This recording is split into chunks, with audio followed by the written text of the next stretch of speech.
and designers to be, we are just going to jump right into this one and start crafting. So here I'm actually just cleaning it off with some rubbing alcohol, but this is going to be, well, Hocus Pocus comes out this October, and I love Hocus Pocus, and I can't wait for summer to be over. I love fall. So I wanted to do a Halloween tumbler. So yeah, just cleaning it off with rubbing alcohol, and then I'm going to measure how big I want the main part of it where I'm going to have the saying. So it looks like it's about 3.5 inches is the size that I wanted to go with.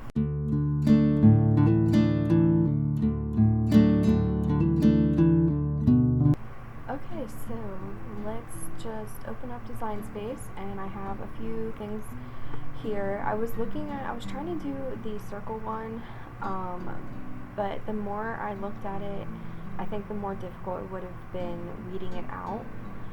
So I opted out to not do the circle around the words, but it's gonna say it's just a bunch of Hocus Pocus, famous saying, and then some spider webs and the pumpkins. And here I am just like resizing everything. I was going over like the whole circle thing and I just deleted it, so just ignore what I do with that. But also I was trying to look up the copyright situation when it comes to Disney products or sayings or characters or anything like that, and it looks like if you literally copy it like exactly, that's when they have a problem. Otherwise, if you just use words or sayings or stuff like that, it's not as big of a deal.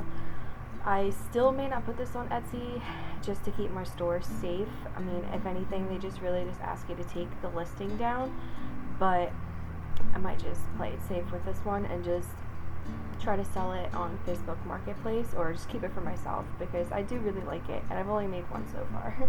But here we are just cutting on my Cricut. I love this thing. It's like amazing what it can do. It's so crazy. And it's actually pretty fast, which is even more awesome.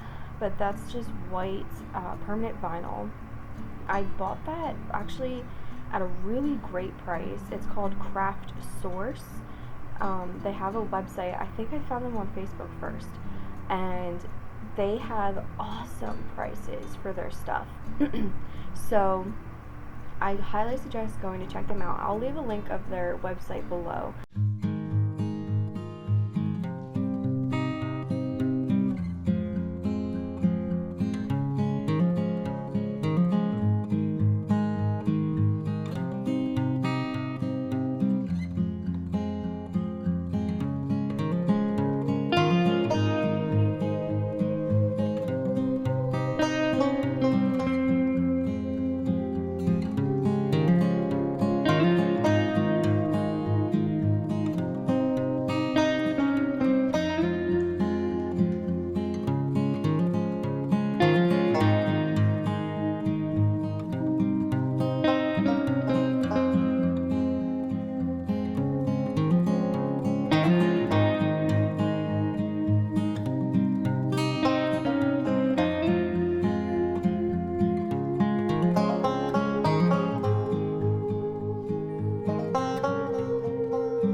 Okay, and so we're going to start weeding everything out.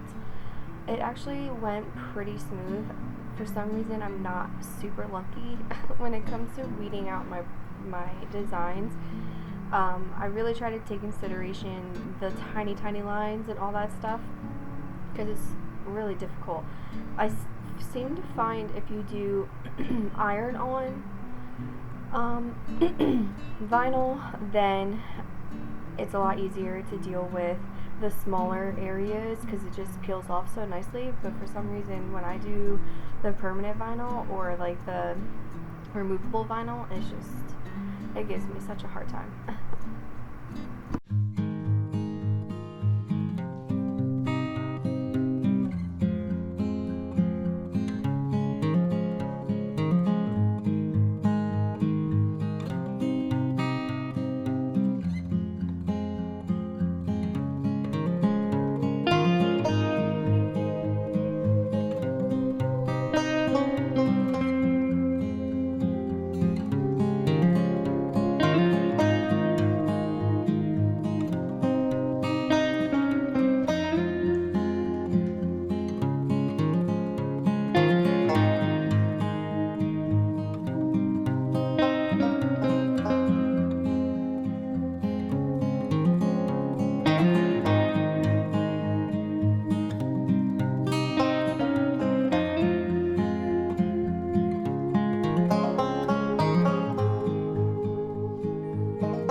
put the lettering on first because that's what you're going to be putting everything else around. So that one's definitely going to go on first, and try to keep it as straight as possible.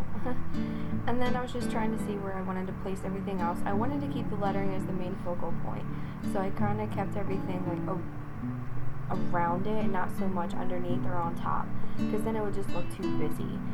So just go around your tumbler and put the things randomly wherever you think is best conceptually, and watch out for those curves, especially with the spider web.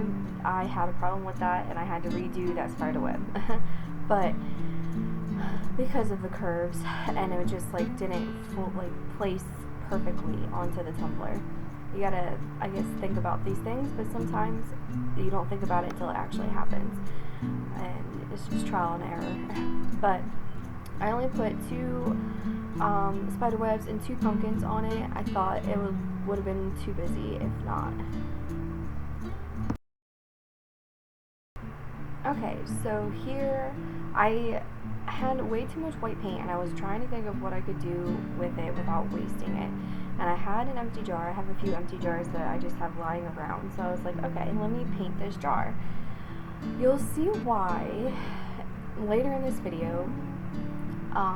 Using just paint is not a good idea. So there are glass paints, which obviously is the most ideal way to go because obviously it's made for that. But I think I'll explain when you see what happens. But I definitely should have added some kind of adhesive, so I think I should have mixed it with Mod Podge, and I wouldn't have had so much of an issue. But I will show you what I mean in a little bit. So that dried, and I drew the flowers on with a pencil first, so that's why it looks like I'm drawing super fast right now, which I do, but I took my time with the pencil. So I'm just tracing it over with a thin black marker. It's just like a little design marker, and I really like the simplicity of just an outlined flower with a little bit of detail in the middle. So that's what I did on this, and I will show you the catastrophe in a little bit.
absolutely beautiful. I loved how this turned out.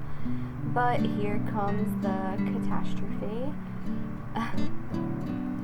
So I go grab the Mod Podge, and this is dishwasher safe Mod Podge, which I had no idea that even existed until recently, for tumblers. And I put it on, and boom.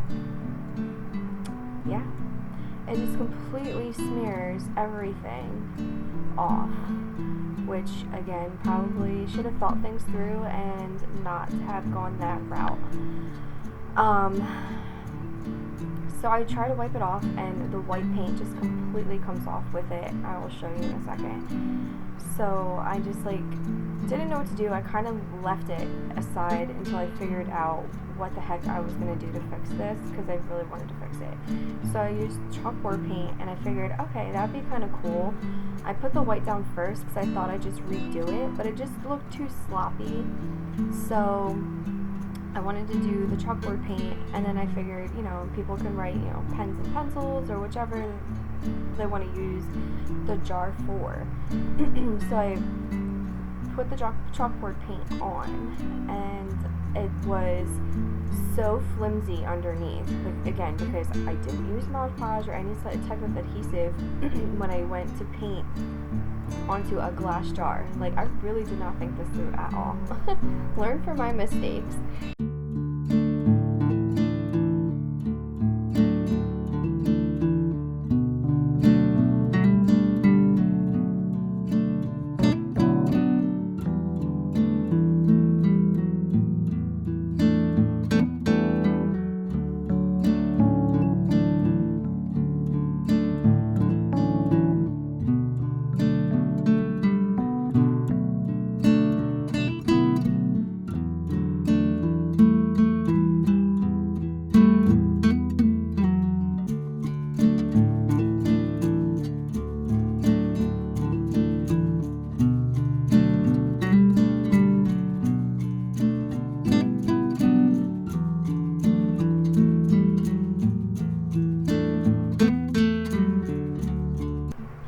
So I wanted to add the twine as a really cute accent, and plus it covered any imperfections of the white paint at the top.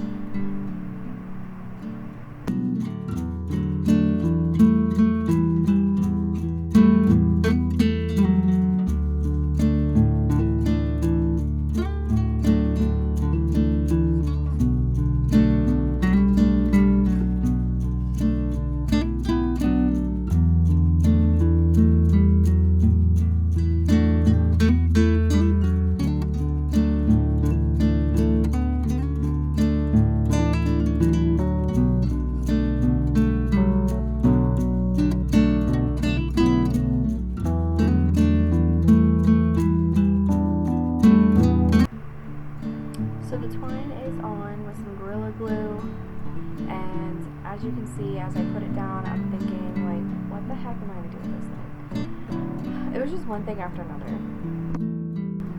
So I have a cardstock book, and I picked out 2 designs that I think would go well with the jar. Still light and airy, and then also the lined design on the other sheet reminds me of paper, so I was kind of leaning towards a pens and pencils holder. I'm just cutting a sample down so I didn't mess up the actual cardstock. So just measuring it out and see where I need to cut and what size I want, and then I would cut out the cardstock paper to that size.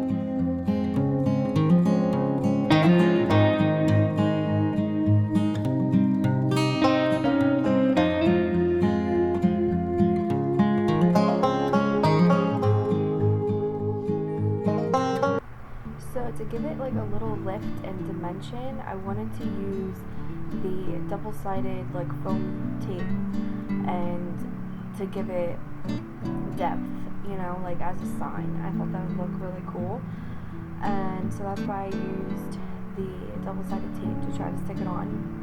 But I've come to realize that I think for the very bottom piece, I'm not going to use the tape. I'm just going to glue that piece right on and leave the tape for the middle and the top portion of the sign on the front, because it just keeps popping off.